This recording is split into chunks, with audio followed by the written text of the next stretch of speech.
Good morning, everyone. My name is Giselle Oriana, and I will be presenting on the back squat. What is a back squat?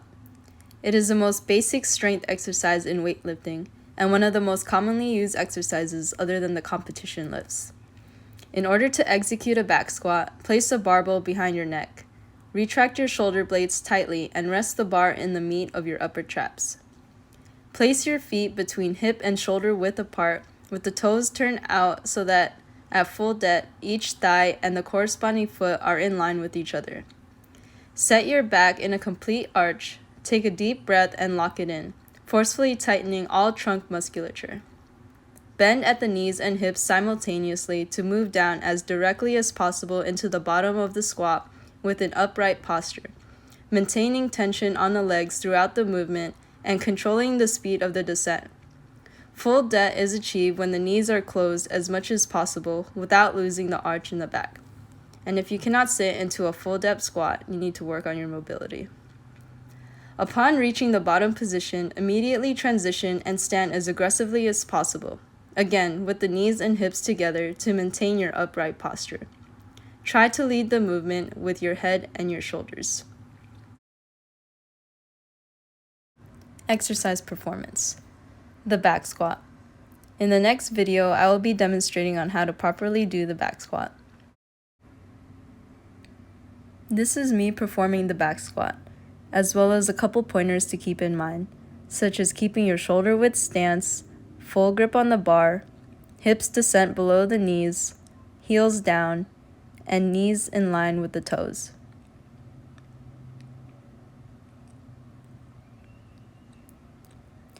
This is me performing the back squat from a different angle.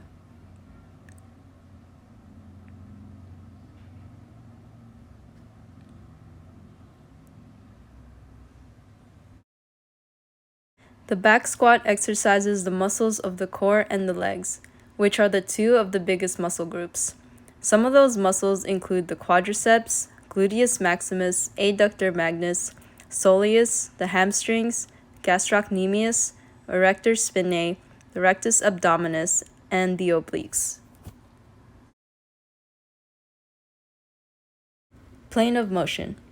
During a back squat, everything above the waist is stabilized while everything below is in motion, performing flexion and extension at the ankles, knees, and hips.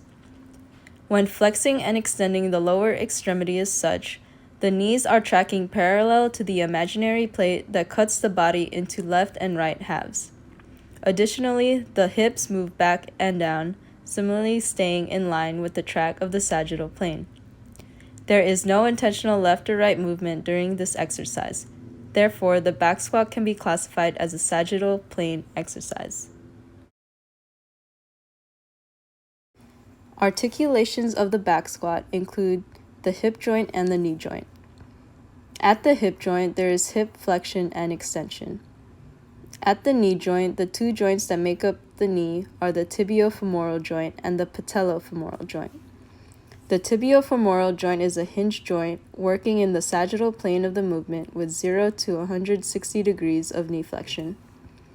The patellofemoral joint is a gliding joint where the patella slides over the surface of the femur to allow flexion and extension of the knee.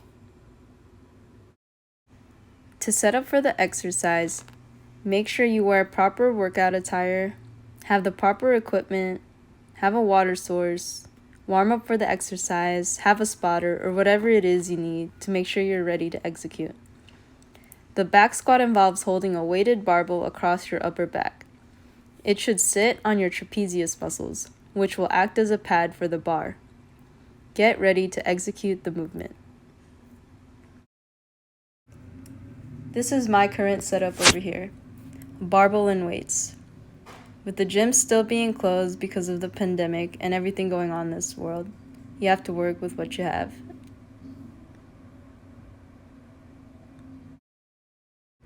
Now that I've warmed up and put on my Metcons, I am ready to execute this back squat. Exercise technique for back squats. To start the squat, your hips should move backwards to shift the weight into your heels. As you sit down into the squat, Keep your chest out by squeezing your abs and looking forward. Your hips should dip below parallel to reach the full range of motion. Keep your knees behind your toes. That will keep the weight in your heels, which will force your glute muscles to handle most of the weight. Keep your knees out. As you stand back up, keep your chest out and core tight. And that counts as 1 repetition for the back squat. This is just a picture comparing the difference between good and bad form when performing a back squat. This is the same video from earlier of me performing the back squat. To start the back squat, your hips should move backwards and shift the weight into your heels. As you sit down into the squat, keep your chest out by squeezing your abs and looking forward. Your hips should always dip below parallel to reach the full range of motion. Keep your knees behind your toes. As you stand back up, keep your chest out and core tight. And that will complete 1 repetition for the back squat. Don't forget to keep your knees out. There are many reasons to include back squats into your workout. Here are just a few. 1, it will improve strength in your legs and your glutes. 2, you will have better core strength. 3, it'll improve functional movement. 4, it'll build stronger joints. 5, it'll enhance athletic abilities such as jumping, sprinting, and overall performance. And just to summarize, keep these pointers in mind when performing the back squat. Shoulder width stance, bar rests on upper back, hands just outside the shoulders, full grip on the bar, elbows pointed down, hips descent back and down, hips descent below the knees, lumbar curve is maintained, heels down, knees in line with the toes, and complete at full hip and knee extension.